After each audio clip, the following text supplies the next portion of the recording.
the Road Show is a product of Murdock Worldwide Entertainment. Down the Road Show. This is entertainment all up in your face.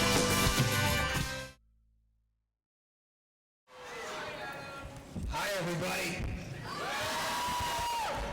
I think this says Serenity in Chinese, but I can't read it. It says Serenity on the back, though.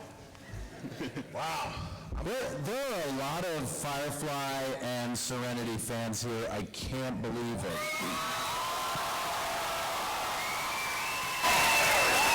We should have had you on that show. I wish I would have been on that show. I wish I could have been on that show. Yeah. You guys, you're the fans of your show are...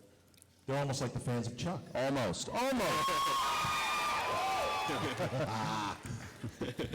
This is my boss. I have to be nice to him.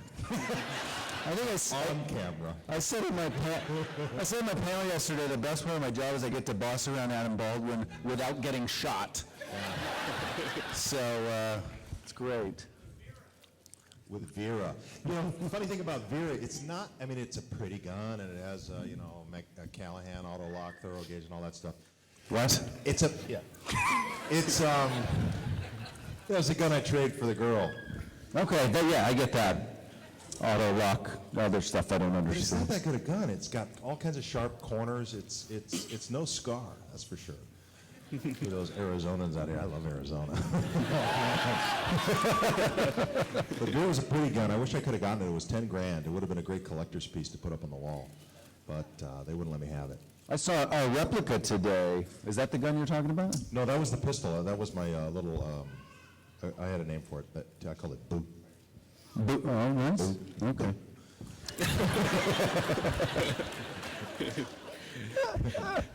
So we're going to be... Bowie knife I call Binky. Didn't you name one of your guns on Chuck? You named Security Binky. Yeah, I tried to name the minigun that I used Daisy. Daisy, that's right. It didn't make the cut. It was sort of an homage. Yeah, we got to do that this season. I know. All right, we'll do that. We'll christen a gun this season. We'll find a way to sneak it in there. Right. And you... Can we talk about what you were talking about in the bar last night? About, I don't remember what I was talking about. Well, we had a lovely encounter with Mr. Stanley. And I came in at the tail end of the conversation, but Robbie was there talking a little longer. But I'm a recruiter, let's just say that. I like to recruit new talent for Chuck. Yeah. And Yeah, and Stan was there talking about the show and how fun it was to be here, and cool. Yeah, we just started talking about getting some ideas from Stan on new characters for Chuck, and he's a very smart character creator. So and he also won an acting award here yesterday, I think. Were you guys? Yeah. Line up, and you can ask anything you like. Why don't we start while they're lining up talking about how you each got involved with Chuck, with the show? I'll tell my story real quick how I got involved with Chuck. I had worked with Mick G and his company a couple of times. I did a pilot for them that didn't get picked up a few years back. I directed Supernatural early in the first season. I directed The OC with Josh Schwartz, so I kind of knew all those guys from other projects. And when Chuck was about to get picked up, I got a call from Mick G. He said, I want you to look at this pilot because we need a director to be there full time, and I think it's a good fit for you. And 10 minutes into watching this pilot that they shot, I was hooked. I just thought, there's nothing I can imagine that could be more fun than working on this show. So that's how I got involved in it, and I've been there since we started the series part. I got involved through the normal audition process and network and studio testing, and Schwartz and Fedak, I guess they had seen Firefly and they liked that too, so they thought, well, he'd be good because we're going to give him a lot of weapons. And then you go in and you audition and you just, you have to be funny in the room, and I think I pulled it off, so. Yeah. I have to. Wait, I want to ask you one question. I want to ask you a question. Okay. I want to ask you a question about Have you done much comedy before, Chuck? Because he is so good at the detail in these scenes. There's little moments, and we did the thing in the British countryside with the tea. We started sniffing the tea. We didn't trust that it was, not poison, and it was brilliant. And I built off of that in editing a whole sequence around the room of cutting to everybody, paranoid about the tea, and it just became the funniest little bit. And Adam is so good at finding these little nuggets that are unexpected. Did you do comedy much before this? Firefly was comedy. Daybreak was not a comedy. Yeah. That was not a comedy. The Inside was not a comedy. X-Files was not a comedy. DC Cab, but DC Cab, I was just a dumb kid way back when, surrounded by Mr. T and Gary Busey and all these Bill Maher and these crazy comedians. I was overwhelmed then, but Angel was not funny. Full Metal. Oh, Angel was pretty funny. I tried to play him. Yeah, Patriot was hilarious. Hilarious. Burn the church, Captain. It's not funny. How do I make this funny? I can't. Something else I don't forget during this panel?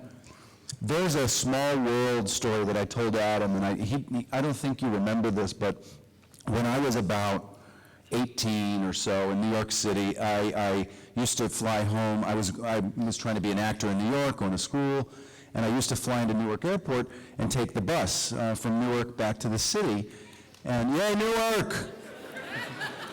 Anyway, one day, I don't know where I came. Bayonne! Anyway, so I'm taking the bus back. I'm like 18 years old, and I'm taking the bus back, and there's Adam Baldwin, an actor that I had seen in the movie My Bodyguard just that recently, and an actor I thought was incredibly talented and a relative peer of mine, and I see him on the bus, and so I went up to him and I said, and I started talking to him. I said, I just want to say how much I loved you in My Bodyguard, and I'm trying to be an actor, and we had a very nice conversation on the bus. He doesn't remember this. He was very nice to me, didn't shoot me. And I just thought that was such a cool moment for me that he doesn't remember it. Now that you describe it, and have described it, I've thought back, and I remember those bus trips back and forth between Newark Airport. Yeah. Yeah, that vaguely sounds vaguely. It's true. True story. I'm not making it up. He was very nice. True story that happened to me the other night. I dreamt about you. I really did. Yes. Here we go. Yeah. And it was the silliest little thing. We were in the courtyard of the show where the people live, and the apartment building. And Robbie, I was probably tweeting or something, and Robbie walks over and he goes, Adam, there's this line you're gonna have to do over ADR, automated dialogue replacement. Yeah. I think so. Okay. Yeah. You're gonna have to redo this line. I said, well, what line is it? He goes, well, there's this word that you say in there that is supposed to be scripted, and you're supposed to say stupid, but it sounds like stupid. It's got a V in there. We need to get rid of it. I said, what do you mean? Well, you said, that's really stupid. I said, well, that's just the way Casey was mocking the idiocy of someone else. I don't know what the specificity of it was, but you were adamant about getting me to redo this line, and we got into this sort of no, a debate. I like that word, and you're like, no, there's a V in it, and the suits want you to change it. It sounds like stupid. There's a V, and I don't know why. Stupid. Stuck with me like I was from Newark or something, and. Bayonne! Yeah, so, I was channeling my inner Josh Gomez. But I told my son that, and he giggled for an hour, because it's stupid. Stupid. He's fucking stupid. My dad is stupid. I'm dreaming about you. Oh, we dream about each other. Isn't that nice? Yeah. And on that note, I wanted to ask you one final question. How did you what process did you go through in order to direct your first episode of TV or movie, or what was your first directing job, and how'd you do it? I was on Star Trek Voyager.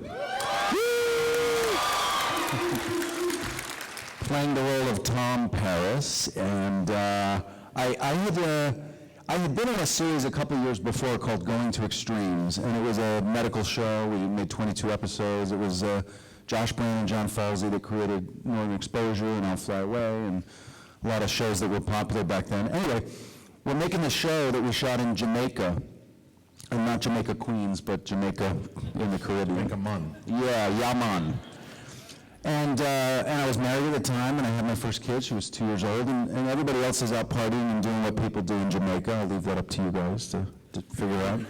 But I didn't feel like doing that, so I was like, I'm going to learn something else, and I spent that year in '92 observing all the directors that came through and kind of asking them questions and going on some scouts. And so cut to '94, I'm doing Star Trek Voyager, and day one of the pilot, I'm walking away from filming, and Rick Berman, who was running the whole Star Trek franchise at the time, was walking away with me, and I said, Rick, I want to direct. I've been observing and trying to, and he kind of laughed. He said, yeah, maybe in season 5 or 6 or something. I went, no, I want to direct season 1. And he laughed even harder. I said, I've been observing, and I said, I've been on so many shows that don't last more than 1 season, and I know this is Star Trek, and I know everybody says it's going to run forever, but I want to direct in season 1. I'll do whatever it takes. And I just bugged him, and I'd go to meetings, I'd go to screenings, and I didn't, he was right, I didn't direct season 1. But I directed season 2. All right, already. Season 2, you get it. Yeah, exactly. He'd had enough of me. It was actually thanks to Jonathan Frakes that I directed, because Jonathan, yes, let's hear for Jonathan. Jonathan was supposed to be directing an episode, and he had to back out at the very last minute to direct the feature First Contact, the Star Trek feature. And so when he went to do the movie, I stepped in to do his episode last minute. So it's thanks to him. Great. So that's it. So you got to be a pesterer. A pesterer. Oh God, he's gonna start pestering me. I see what you tricked me again, madam. That's stupid. That's stupid. Rampage Fitness Academy is located at 23681 Via Linda, Suite A, in Mission Viejo, California, 92691. Call them at 949-830-7267. Cardio kickboxing, Brazilian Jiu-Jitsu, Muay Thai, regular boxing, yoga, or women's classes only. Rampage Fitness Academy has it all. Check them out at rampagefitnessacademy.com.